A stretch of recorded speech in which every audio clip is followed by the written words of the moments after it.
Estamos en una charla de intelectuales ya acá nosotros, porque nos visitan Hugo Estigarribia, abogado constitucionalista, y Mario Paz Castain, doctor en Derecho y analista político, ambos analistas políticos. Analista político ahora, Muy porque... buenos días a la audiencia, Pablo, Steffi, un placer compartir con ustedes y con el doctor Hugo Estigarribia desde las aulas del colegio, ¿no?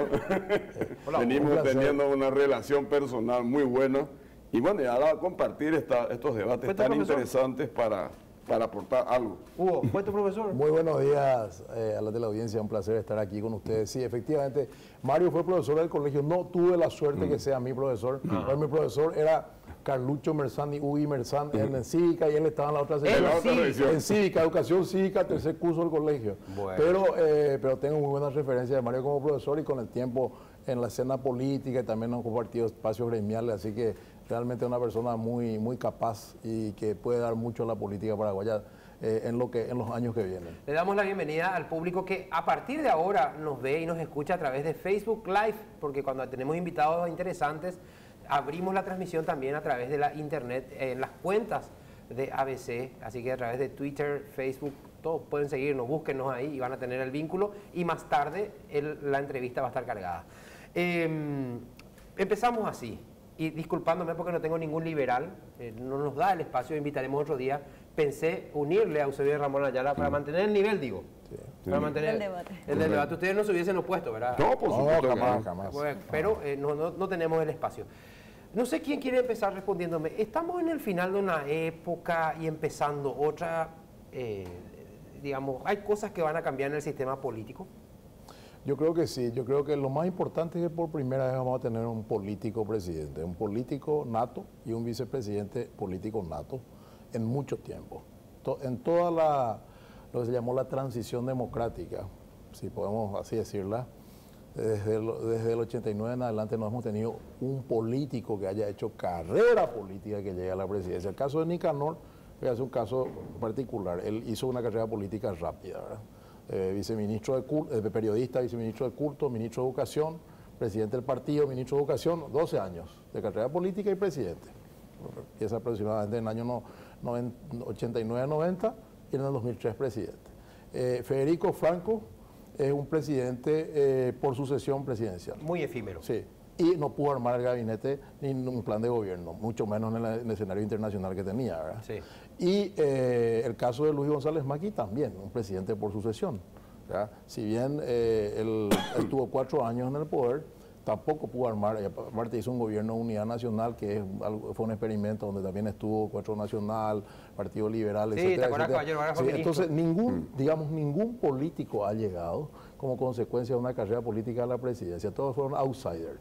Vemos empresarios, Guasmosi, Cubas, un ex sacerdote, Lugo, otro empresario, Cartes. Entonces, nosotros por primera vez vamos a tener políticos al frente, y políticos con una identidad bien marcada. Por ejemplo, son hombres de partido los dos.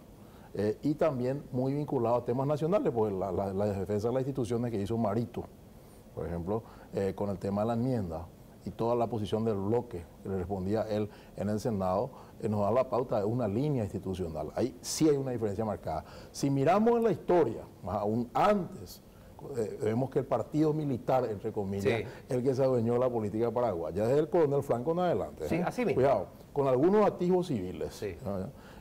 Pero Stroessner continúa la línea. Fue un proceso histórico, porque tuvimos un presidente militar liberal que hace una constitución autoritaria, pero que los que le suceden siguen usándola. Estaba preparado para que continúe, pero muere. Muere. Entonces general Estigarribia, y entonces miremos que hay casi un partido militar fusionado a un partido político, pues esa trilogía Fuerzas Armadas, Partido Colorado, etcétera, etcétera, eso justamente utilizó de alguna manera el Partido Colorado para mantenerse. Sin embargo, eso cambia desde la transición, pero no llega a un político. Entonces es la primera vez que vemos políticos.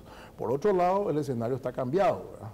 Una izquierda que ha crecido bastante, tenemos dispersa en diversas fuerzas. Ahora Frente de Guazú, que creció con un legislador, PDP bajó de 3 a 2, ¿verdad? Aparece otra vez Patriaquería, es justamente acá la fuerza del doctor Paz Castaño otra vez aparece, una fuerza que ha aportado, a mi modo de ver, bastante a la política en el tiempo que ha tenido legisladores, he tenido la suerte de trabajar con muchos de ellos en una gran armonía y en proyectos conjuntos incluso. El Partido Colorado y el Partido Liberal demuestran su fuerza de estructura y de sentimiento popular. Sí. O sea, se mantiene el bipartidismo, pero con advertencias severas. A ver, ahí es donde quería llegar. Un bipartidismo con advertencias. Por ejemplo, si los partidos tradicionales siguen esta línea de omitir a figuras políticas y técnicas reconocidas en sus listas, van a tener castigos electorales. El Partido Colorado pierde una banca. Está peleando, entre una y dos está perdiendo. Pero no pasa por ahí, es la cantidad de gente que votó cruzado. Resulta que estamos hablando de entre 400 y 500 mil colorados o votantes al candidato presidencial que no votaron por su lista de senadores. Hasta ahora, no vimos todavía diputados, no vimos todavía Puebla Sur. Ya se está haciendo el cómputo de senadores. Entonces, son muchos votantes colorados que le están diciendo que no. Si miramos que Letradito Ibáñez tuvo casi 85 mil votos, Letradito Ibáñez es un dirigente histórico colorado. Colorado, sí. Es candidato a vicepresidente de la República con el doctor Luis María Argaña. Es candidato a presidente de la Junta de Gobierno por la Coordinadora Campesina que yo integré, año 92. Así mismo. Bueno, cuidado, dirigente tradicional colorado. Miremos eso y muchos votos colorados van a estar ahí. General Benítez, también militar, pero de extracción colorada. Efraín Enríquez Gamón, de extracción colorada. Ahí tenemos aproximadamente 100.000 votos estimados colorados que hubieran ido al candidato presidencial colorado. Por ejemplo. Después tenemos casi 70.000 votos blancos y conforme con el sistema. Ese es un voto protesta, el voto blanco es un voto protesta. Votos nulos, entre votos blancos y nulos tenemos casi 130.000 votos. Cuidado. ¿Podemos hacer un alto ahí? Sí, entonces estamos hablando de 230.000 votos. ¿Podemos hacer un alto ahí? Porque fue un análisis histórico breve, resumido. Lo más resumido pero que te da una visión. Y a partir de ahí, ¿qué se viene, Mario? Bueno, se viene un momento político que me hace regresar a los años 90. Y a ese concreto al gobierno de Juan Carlos Ujamosy, que llega con una apretada la diferencia, pero mayor incluso que la que tuvo hoy Aldo Benítez, pero con un Congreso que no era mayoría en ese momento. Sí. Y entonces le obligó a Ujamosy a hacer gestos y actitudes políticas como el pacto de gobernabilidad, que abrió un camino que después se dejó de transitar. Yo creo que ese tiempo ahora está retornando de algún modo. El tiempo del pacto político. El tiempo de la convivencia política, que es, yo creo, el mecanismo esencial de la democracia. El reconocimiento y la inclusión del otro en la participación de la gestión y la toma de decisiones. Es fundamental. Si bien, como bien dijo acá el doctor Estigarribia, el bipartidismo está consolidado todavía en el Paraguay. Las fuerzas tradicionales tienen una buena representación en senadores y la va a tener también en diputados seguramente, cuando lo veremos, y creo que en el Puebla Sur también va a ser así. De algún modo,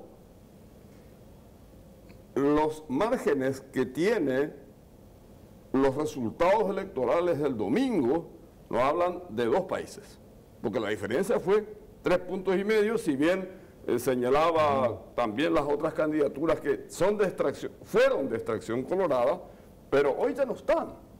Entonces evidentemente responden a otras inquietudes, a otras pasiones, y no olvidemos que la política también es emocional. Sí. Y entonces esas emociones nos dan la idea de que si tenemos dos países con 3 puntos de diferencia, hay que buscar la manera de que esos puntos de concordancia hagan posible la realización de políticas públicas realmente que impacten en el ciudadano. Yo no sé si va a haber un quiebre, pero necesariamente tiene que haber una corrección de muchas cosas. Corrección en el sistema electoral urgente. Las denuncias de fraude en las actas, por ejemplo, nos habla claramente del retorno a las urnas electrónicas. tenemos que regresar al tema de las urnas electrónicas con la tarjetita, con el papelito que consigne los resultados y asegure el escrutinio público. Pero evidentemente estas denuncias de fraude en actas, que hoy parecería que es la mecánica actualizada del fraude electoral, tenemos que terminarlo.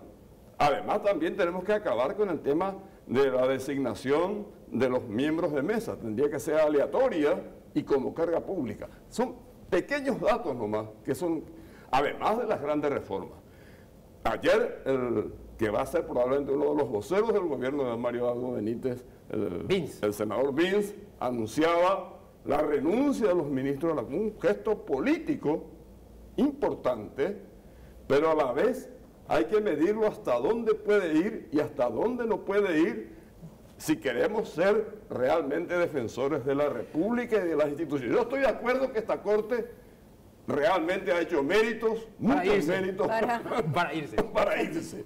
Pero de todas maneras tiene que irse o tendrá que irse dentro de los procedimientos republicanos y dentro de los mecanismos que establece la Constitución. Profesores, ¿puede haber explosión social en algún momento si no se responde a estas demandas de reforma electoral, reforma de la Constitución o que se vaya a la Corte, algo, digamos? Sí, puede haber, ¿por qué no? Si bien el paraguayo no tiene ese estilo de explosión social, cacerolazos, directas ya como en Brasil, cacerolazos en Argentina, ¿verdad? O como en Ecuador, donde hay un pueblo indígena muy fuerte. Sí pueden haber. En el Poder Judicial en particular, en los abogados y los ciudadanos litigantes, sobre todo, están hartos del sistema. Por eso que creo que la manifestación del señor Vince ayer fue positiva en el sentido de manifestar una posición del gobierno. Pero cuidado en los términos que se puede hacer cambio en la justicia. Cuidado. Porque recordemos el famoso voy a pulverizar la Corte de Nicanor, que al final cambió para peor. Porque yo creo que algunas figuras que se fueron eran mejores de las que vinieron. Cuidado. Sí. Entonces, haciendo la salvedad de que aquella primera Corte de Pacielo, Eliseno, Enrique Sosa, apenas era una corte totalmente diferente a la que vino después, ¿verdad? El recambio fue malo. Es como cambiar Messi por el sub-19 de Olimpia. Exactamente, bueno. Entonces, dejemos con todo respeto a muchos que estuvieron, ¿verdad? Sí. Entonces, ¿qué pasa? Hay que plantear, está muy bien planteado en el sentido de que sí, pero ya hay un cambio de 2 ministros este año. 2 se jubilan, ¿verdad? Y es interesante manifestar ese deseo porque uno de los puntos débiles de la democracia paraguaya es la justicia, si no el más débil en este momento. Y miramos, ¿verdad? Entonces, es muy importante canalizar bien institucionalmente, porque justamente el problema que tuvo el gobierno de Cartes es la falta de respeto a la institucionalidad, a la legalidad, ¿verdad? Continuando ahora con el intento de juramento de él y Nicanor, que Nicanor se quedó tranquilo en el 2013 porque no se le dio, ¿verdad? Pero como le revivió el señor Cartes haciéndole embajador y todo eso, vuelve a revivir y ahora están juntos, ¿verdad? Entonces, ¿qué pasa?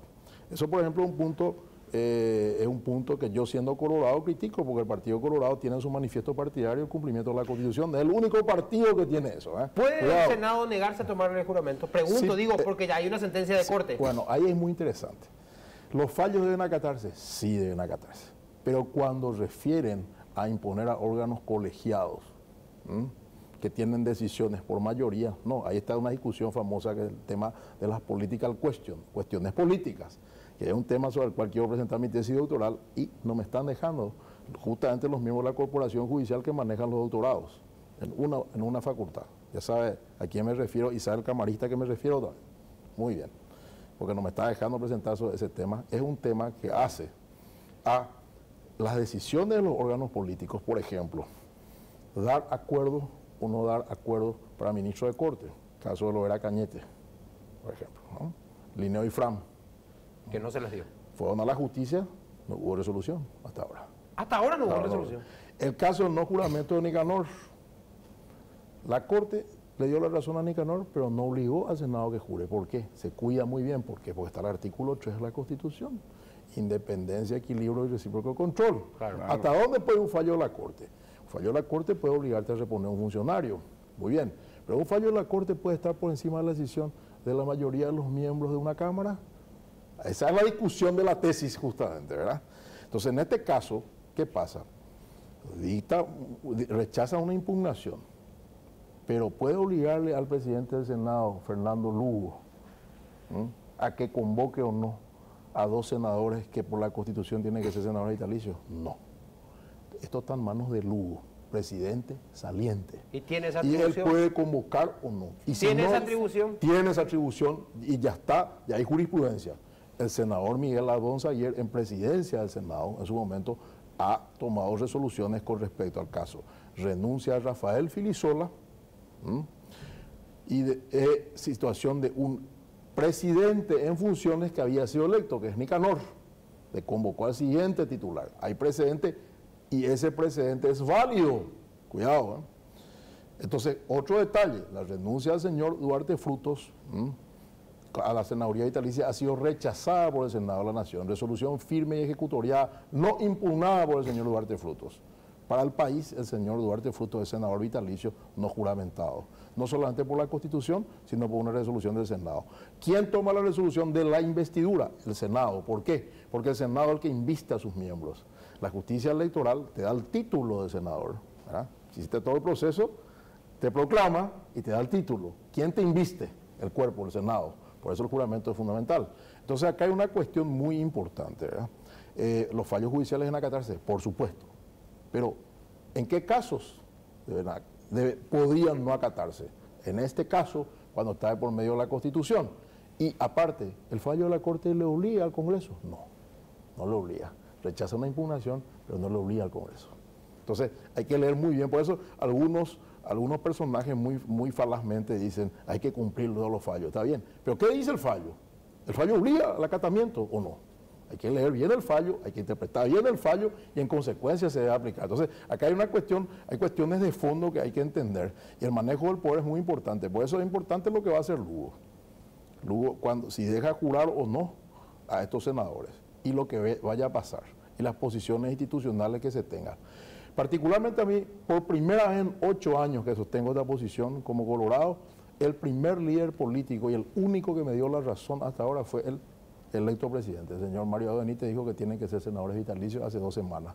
Después vino pausa, pero una pregunta, les pido a los dos respuestas concretas. ¿Hizo bien Bestar en salir y proclamar sobre la base de TREP? Bueno, Bestar tenía que dar una respuesta a esa hora, ¿verdad? Que se estimaba 9:30, pero hay que tener en cuenta que él tiene una doble condición, administrativa y jurisdiccional, ¿verdad? Administrativa porque administra el Tribunal Electoral en términos de todo lo que refiere al conteo de votos, pero jurisdiccional porque tiene que juzgar. Entonces, yo creo que no hubiera sido más prudente que hable otra persona que no sea Bestar. La máxima autoridad. Que hable alguien, un vocero, un director informático, y diga, bueno, a esta hora de estos cómputos tenemos este resultado. Porque podría ser impugnado, podría ser recusado, y podría finalmente ser apartado del proceso de juzgamiento. Que es lo que ahora todo indica. Que justamente es lo que va indicando, más o menos decir, más y ya es lo que dice. Mario. Totalmente de acuerdo. Creo que fue una imprudencia del doctor Bestar proclamar un ganador en base a un resultado preliminar. Eso no le compete a él porque el proceso recién se va a iniciar hoy. El proceso donde él va a dar la última palabra como miembro del Tribunal Superior, entonces como juez.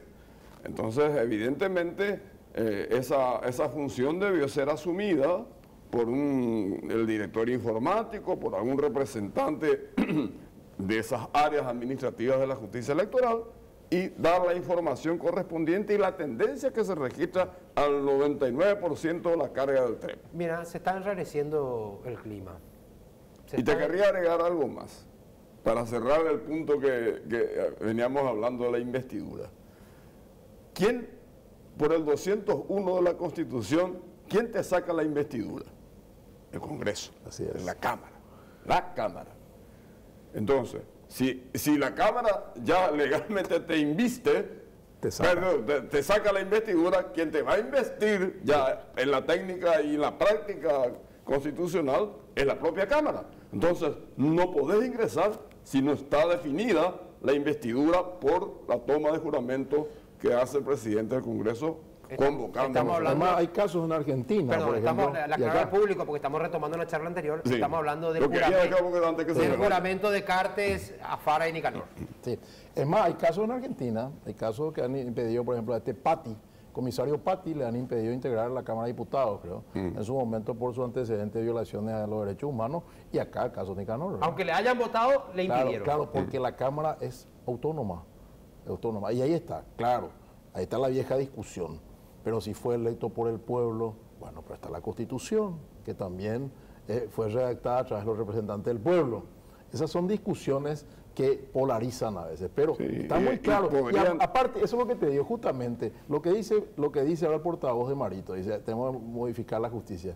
Tenemos que modificar la justicia que fue dócil al poder. Marito dijo en sus discursos, no quiero juez amigo, porque ese es amigo del poder. Dígame si no fue amigo del poder.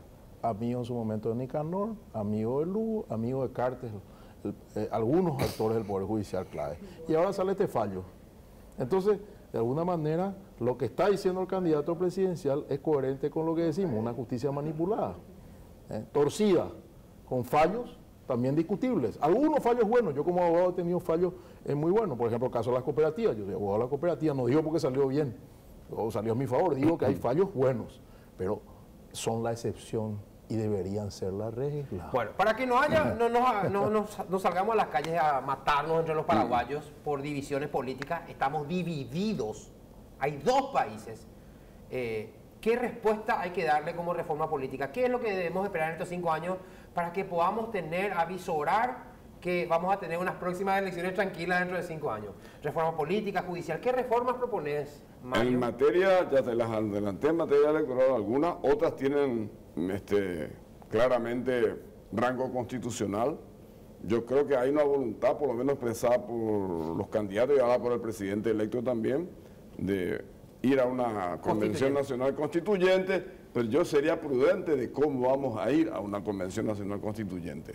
Porque con estas mismas reglas que estamos viendo hoy, yo no sé qué clase, qué organización colectiva constituyente vamos a tener, si no vamos a repetir o a empeorar los procesos constitucionales que tenemos hoy. Entonces yo iría por un desbloqueo previo de las listas, una financiación política que indique claramente el origen del dinero que se utiliza en las internas partidarias, porque ahí está el origen de todo. Ahí está la madre del borrego, como se suele decir en el lenguaje popular. Entonces hay que ir con estas herramientas que son públicas y que hay muchos analistas que lo han manifestado, inclusive analistas en medios de comunicación. Yo comparto esas ideas, porque son la razón después de tener. Ahora, ¿eso va a alargar el proceso? No sé.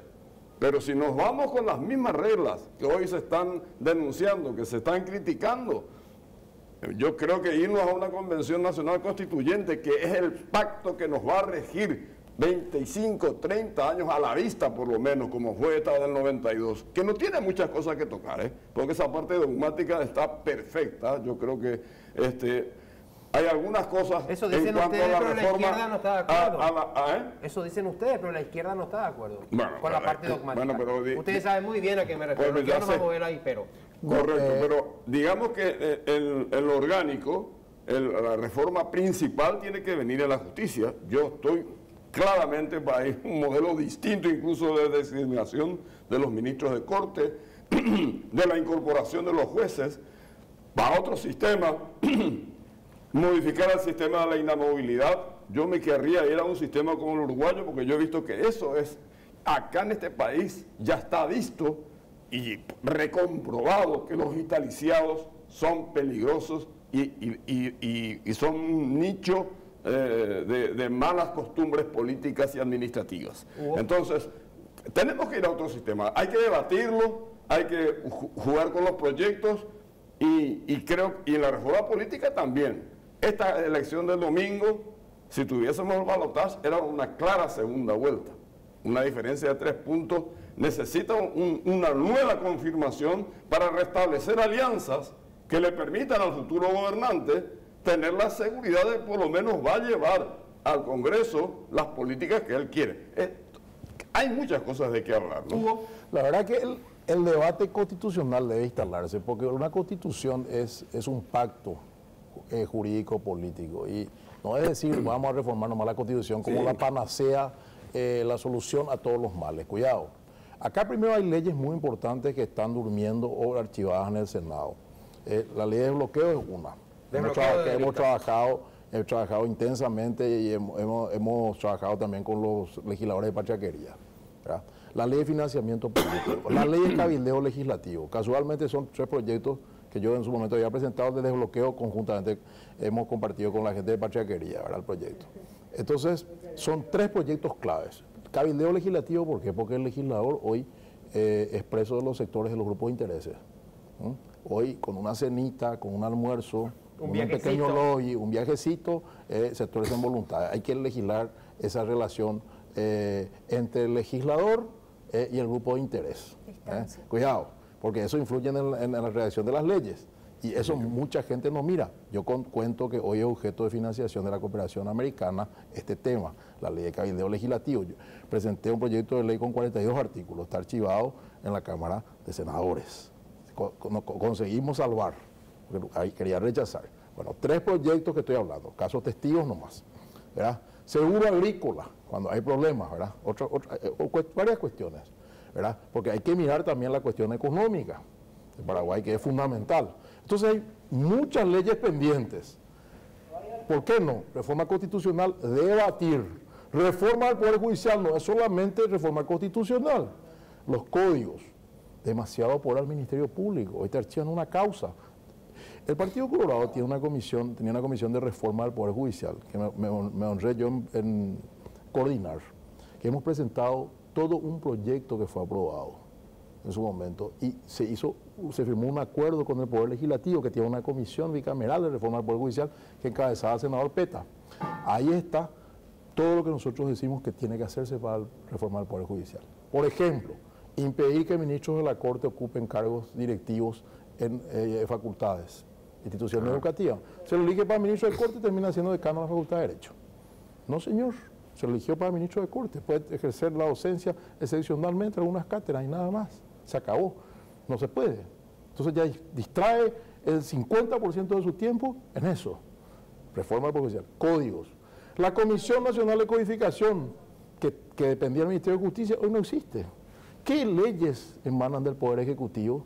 ¿Qué proyectos de leyes emanan? Proyectos de leyes muy específicos, ley de presupuesto y algunos temas de interés, sí, nada más. Entonces, hay que revivir eso, la instancia dentro del Poder Ejecutivo que proponía leyes también al Legislativo. Porque, ¿cómo ejerce el Poder Ejecutivo? A través de leyes, básicamente. Entonces, eso, por ejemplo, está muerto. Yo recuerdo, y acá el doctor da la razón, la labor de la Comisión Nacional de Codificación en la época de Martínez Mirto, por ejemplo, que hubo Martínez Mirto puede hacerlo algunos cuestionamientos políticos que para descanse, pero no la figura jurídica que tenía. Sí. La Comisión de Codificación tenía peso. Claro. Hoy existe. No existe. Recuerdo que uno de los últimos presidentes fue el doctor Hernán Casco Pagano. Exactamente. Que es una figura del derecho procesal eminente y que tenía un equipo.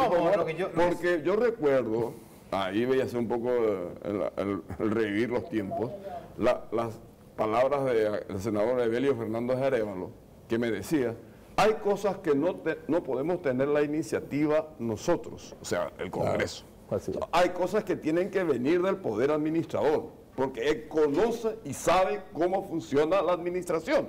Entonces nosotros no podemos regularle cosas al Ejecutivo cuando son tareas que son propias del Ejecutivo. Entonces lo que nosotros hacemos es revisar, controlar si los roles constitucionales, legales y contradictorios o no con el sistema jurídico vigente, con el cuerpo jurídico vigente, ingresen. Pero tener la iniciativa desde la teoría, desde a un interés a lo mejor que está por ahí funcionando. No, tiene que venir, como dice el doctor. Caballero, voy a hacer de Juan Ramón Chávez, tengo que interrumpir. Ya nos quedan... La campanilla. La campanilla, 2 o 3 minutos y así, sí, no nomás. O sea, primero que nada, antes de despedirles, les agradezco, fue un lujo haberles tenido. Gracias. Muchas gracias. Horacio Manuel Cartes Jara acumuló un poder enorme, político, empresarial, mediático, y ustedes saben que la acumulación excesiva de poder desequilibra en la democracia la balanza y pone en riesgo la libertad. ¿Ese es un temor irreal que yo tengo, Hugo Estigarribia, o es real? Es real, pero fue subsanado por el pueblo. ¿Vos decís que Marito va a lograr no ser su prisionero? No, yo no creo que Marito vaya a ser prisionero. Hay una diferencia enorme con el condicionante ese con el cual se relaciona con Cuba, Oviedo, etcétera, etcétera. No, absolutamente. Marito le ganó a Cartes y tuvo que convivir con Cartes. Es como un niño que para poder ir a la escuela necesita llevar la mochila con los útiles y la merienda para poder sobrevivir el día escolar. Sí. Tuvo que cargar con esta mochila. Para Marito lo mejor podría ser que Cartes ni Nicanor no sean senadores. Claro. Lugo le puede hacer gran favor. Lugo y esa mayoría parlamentaria. Es lo mejor. Perdón.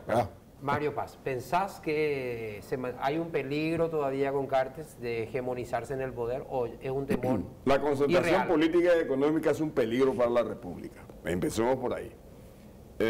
Y Cartes va a seguir siendo un agente importante desde el Congreso. No nos olvidemos de eso. Tiene los gobernadores, tiene un poder político que no se puede despreciar. Ahora, la política se hace también con gestos. Y hay dos gestos que yo recojo. Uno de la noche del domingo, donde lo veo a Horacio Cartes en segunda fila. Sí. Así es. Si hubiese sido, por ejemplo, el presidente electo Santiago Peña, él hubiese estado al lado con las manos en alto, seguro.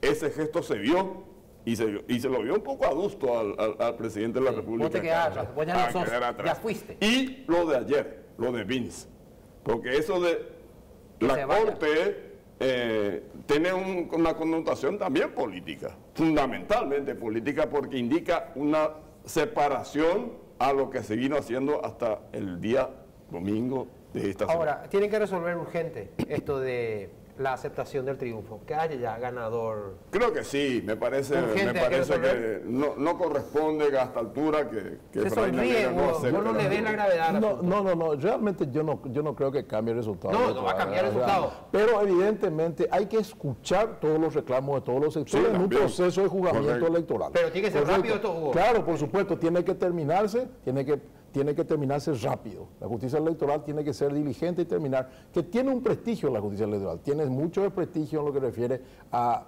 planillero, etcétera, etcétera, a ineficiencia en época no electoral, ¿verdad? ¿Qué hacen los magistrados electorales? La gran pregunta en época no electoral.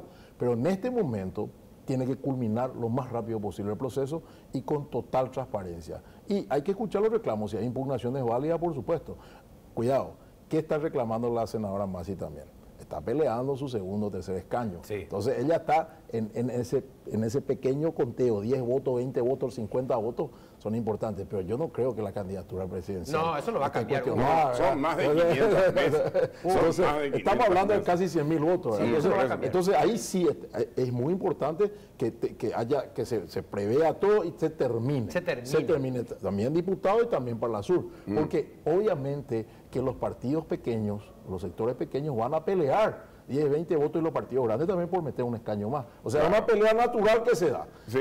Una vez si eres Masi, va a aparecerte un Wildo Almirón que te dice lo contrario. O sea, que es una lucha natural. Ahora, tenemos que terminar el proceso y la justicia electoral debe hacer honor a su prestigio como órgano rector de transparencia. Incluso hemos exportado técnicos electorales al extranjero. Hay que recordar, Lugetich en su momento y Rigoberto Zarza trabajaban en otros países asesorando como consultores internacionales. Entonces tenemos gente de fuste en la justicia electoral. Gracias por la visita. Muchas gracias por el espacio. Pausa Gracias, y muchas enseguida gracias. regresamos con más.